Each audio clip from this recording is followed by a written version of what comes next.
ఒకప్పుడు కల్లోల మాయా రాజ్యం అనే ఒక అందమైన మరియు చుట్టూ నీటితో నిండి ఉన్న ఒక అద్భుతమైన దీవిలో తిక్కరాజు అనే విచిత్రమైన ఆలోచన శక్తి కలిగిన ఒక రాజు ఉండేవాడు.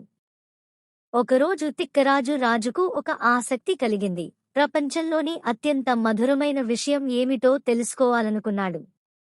తెలుసుకోవడానికి అతను దాని నుండి ఒక గేమ్ చేయాలని నిర్ణయించుకున్నాడు మరియు అతనికి సరైన సమాధానం చెప్పగలిగిన వారికి పెద్ద బహుమతిని వాగ్దానం చేశాడు.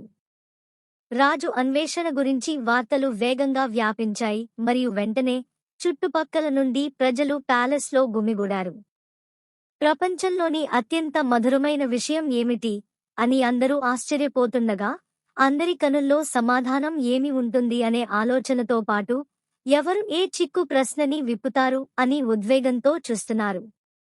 ఇప్పుడు రాజు సన్నిహిత సలహాదారులకు అతని గురించి బాగా తెలుసు మరియు తప్పు చెప్పడానికి భయపడి నిశ్శబ్దంగా ఉన్నారు. కానీ గుంపులో చాలామంది ధైర్యవంతులు ఉన్నారు. వారు ఒక ప్రయత్నం చేయాలి అని నిర్ణయించుకున్నారు. మొదట ఒక ఆత్మవిశ్వాసం ఉన్న వ్యక్తి లేచి నిలబడి, చక్కెర ప్రపంచంలోనే అత్యంత తీపి పదార్థం అని చెప్పగా రాజు ఆకట్టుకోలేదు.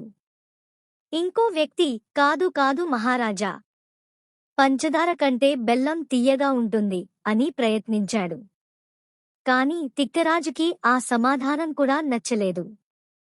అప్పుడు మూడో వ్యక్తి, మహారాజా, తేనెటీగలు వివిధ పువ్వుల నుండి సేకరించిన తేనె అత్యంత మధురమైనది అన్నాడు. రాజు కూడా ఈ సమాధానంతో సంతృప్తి చెందలేదు. జనం కాస్త కంగారు పడ్డారు. అయితే ఆ గుంపులో ఒక తెలివైన వృద్ధుడు లేచి నిలబడ్డాడు. మహారాజా, పంచదార, బెల్లం, తేనె చుట్టుపక్కల తిరుగుతూ వీటిని తినే చీమ అన్నింటికంటే మధురమైనది అన్నాడు. ఇప్పుడు అది భిన్నంగా జరిగింది. రాజుకు ఈ సమాధానం నిజంగా నచ్చింది.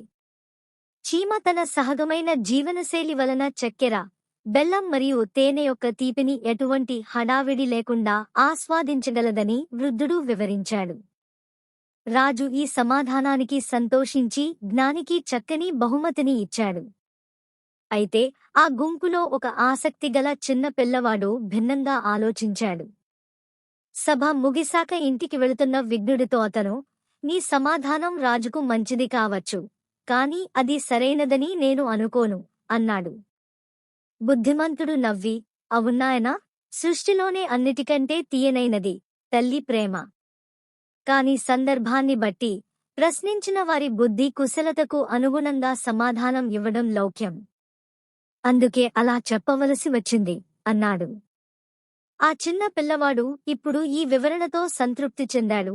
తెలివైన వ్యక్తికి కృతజ్ఞతలు తెలిపాడు మరియు ప్రశ్నను ఎవరు అడిగారనే దానిపై కొన్నిసార్లు సమాధానాలు ఆధారపడి ఉంటాయని అర్థం చేసుకున్నాడు. ఈ మొత్తం సంఘటన గురించి రాజ్యంలో దావానల్లా వ్యాపించింది. సంవత్సరాలు గడిచే కొద్దీ కథ చెప్పడం మరియు తిరిగి చెప్పడం కొనసాగింది. కుటుంబాలు తమ పిల్లలకు జ్ఞానం, దయ మరియు జీవితం యొక్క మాధుర్యాన్ని గురించి బోధించడానికి దానిని పాస్ చేస్తూనే ఉన్నాయి.